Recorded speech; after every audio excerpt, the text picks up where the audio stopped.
দুর্দান্ত স্বাদের সয়াবিনের এই নতুন স্বাদের রেসিপিটি মাছ মাংসের স্বাদকেও হার মানাবে। আর এই সয়াবিনের রেসিপি আমি কিভাবে বানাই সেটাই আপনাদের সাথে শেয়ার করছি। তার জন্য এখানে দেখুন একটা পাত্রের মধ্যে সয়াবিন নিয়ে নিয়েছি এক বাটি। নিউট্রিলা যে সয়াবিনের প্যাকেট হয় সেটার এক প্যাকেট নিয়ে নিয়েছি। দিয়ে এটা গরম জলের মধ্যে 10 মিনিট মতো ডুবিয়ে রাখবো।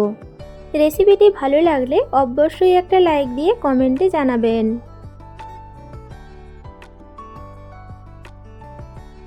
গরম জলের মধ্যে সয়াবিনগুলো ডুবিয়ে রেখেছি, 10 মিনিট হয়ে গিয়েছে। দিয়ে এগুলো এবার ভালো করে জল দিয়ে ধুয়ে নেব।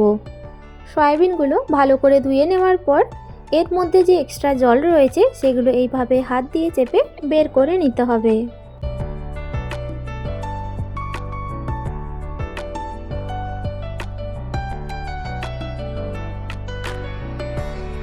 সয়াবিনগুলো একটা পাত্রের মধ্যে নিয়ে নিচ্ছি। এর মধ্যে কিছু মশলা অ্যাড করব। তার জন্য এখানে সবার প্রথমে দিয়ে দিচ্ছি হলুদ গুঁড়ো, কাশ্মীরি লঙ্কার গুঁড়ো, স্বাদ অনুযায়ী লবণ, 1 চামচ আদা রসুন বাটা, আর তার সাথে দিয়ে দিচ্ছি বেসন। এখানে আমি 2 চামচ বেসন ব্যবহার করছি। এরপর দিয়ে দিচ্ছি 2 চামচ সাদা তেল।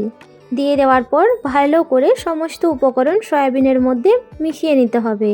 আর এই কাজটি একটু সময় নিয়ে করে নিতে হবে। সয়াবিনের রেসিপি তো আপনারা অনেক রকমভাবে খেয়েছেন, একবার আমার মতো করে রেসিপিটি বানিয়ে দেখবেন, অসাধারণ লাগবে। মাখিয়ে নেওয়া হয়ে গেলে 10 মিনিটের জন্য রেস্টে রাখবো। আর অপর দিকে কড়াই গরম করে তার মধ্যে সাদা তেল দিয়ে দিচ্ছি। তেল গরম হয়ে গেলে এর মধ্যে গরম মশলা ফোড়ন দিয়ে দেব, 3টে এলাচ আর 1 টুকরো দারচিনি। দিয়ে দেওয়ার পর কয়েক সেকেন্ড ভেজে নেব। এরপর 2টো পেঁয়াজ এইভাবে কুচি করে নিয়েছি, সেটা এখানে দিয়ে দিলাম। দিয়ে দেওয়ার পর ভালো করে নাড়াচাড়া করে নেব। পেঁয়াজ হালকা লাল করে ভেজে নিতে হবে। পেঁয়াজ হালকা লাল করে ভাজা হয়ে গেলে এরপর এর মধ্যে দিয়ে দেব একটা টমেটো কুচি, আর তার সাথে দিয়ে দিচ্ছি 2টো কাঁচা লঙ্কা। ঝালের পরিমাণ আপনারা বাড়িয়ে বা কমিয়ে নিতে পারেন। দিয়ে দেওয়ার পর কিছুক্ষণ ভেজে নেব। কিছুক্ষণ ভেজে নেওয়ার পর এরপর এর মধ্যে দিয়ে দেব কিছুটা পরিমাণ ধনেপাতা কুচি। দিয়ে দেওয়ার পর আবারও কিছুক্ষণ নাড়াচাড়া করে নেব।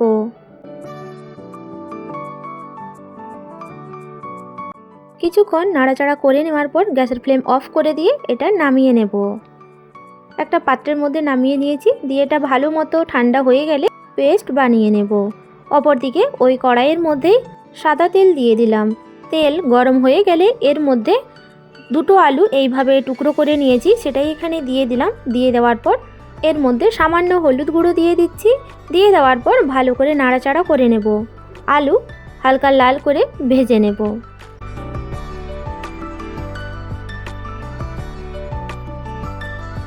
আলু লাল করে ভাজা হয়ে গেলে এটা এবার তুলে নেব একটা পাত্রের মধ্যে। কড়াইয়ের মধ্যে যেই তেল রয়েছে তার মধ্যেই ম্যারিনেট করে রাখা সয়াবিন দিয়ে দিচ্ছি। দিয়ে দেওয়ার পর ভালো করে নাড়াচাড়া করে নেব। মিডিয়াম ফ্লেমে 3 থেকে 4 মিনিট সয়াবিন লাল করে ভেজে নেব। এই পর্যায়ে দেখুন সয়াবিনগুলো লাল করে ভাজা হয়ে গিয়েছে। এগুলো একটা পাত্রের মধ্যে তুলে নিচ্ছি। কড়াইয়ের মধ্যে 2 চামচ মতো সাদা তেল দিয়ে দিলাম। আর তেল গরম হয়ে গেলে এর মধ্যে 1 চা চামচ গোটা জিরা দিয়ে দিলাম, আর তার সাথে 1 চামচ আদা রসুন বাটা দিয়ে দিলাম। দিয়ে দেওয়ার পর কিছুক্ষণ ভেজে নেব, যতক্ষণ না পর্যন্ত আদা রসুনের কাঁচা গন্ধ চলে যাচ্ছে।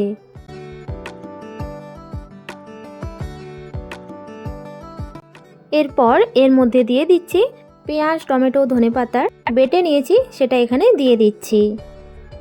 দিয়ে দেওয়ার পর ভালো করে নাড়াচাড়া করে নেব।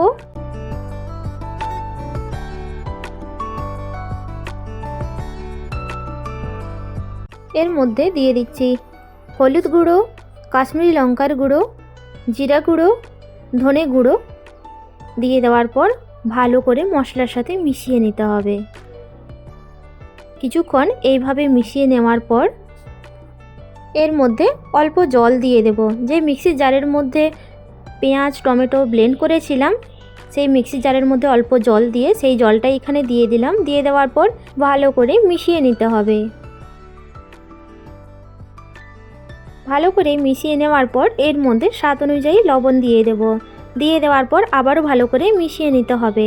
মশলা ভালো করে কষিয়ে নিতে হবে। কিছুটা সময় নিয়ে মশলা ভালো করে কষিয়ে নেওয়ার পর এর মধ্যে দিয়ে দিচ্ছি ভেজে রাখা সয়াবিন আর তার সাথে ভেজে রাখা আলু দিয়ে দেওয়ার পর আবারও ভালো করে মিশিয়ে নিতে হবে।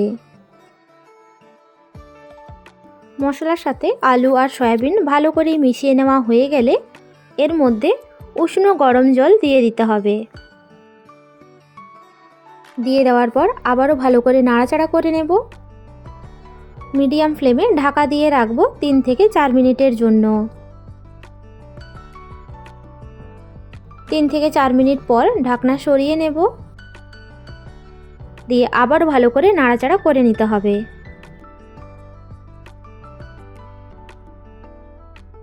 ভালো করে মিশিয়ে নেওয়া হয়ে গেলে এর মধ্যে দিয়ে দেব কিছুটা কসৌরি মেথি। দিয়ে দেওয়ার পর আবারও ভালো করে মিশিয়ে নিতে হবে। কিছুক্ষণ মিশিয়ে নেওয়ার পর এর মধ্যে দিয়ে দিচ্ছি গরম মশলার গুঁড়ো। দিয়ে দেওয়ার পর আবারও ভালো করে মিশিয়ে নেব। ভালো করে মিশিয়ে নেওয়ার পর গ্যাসের ফ্লেম অফ করে দেব।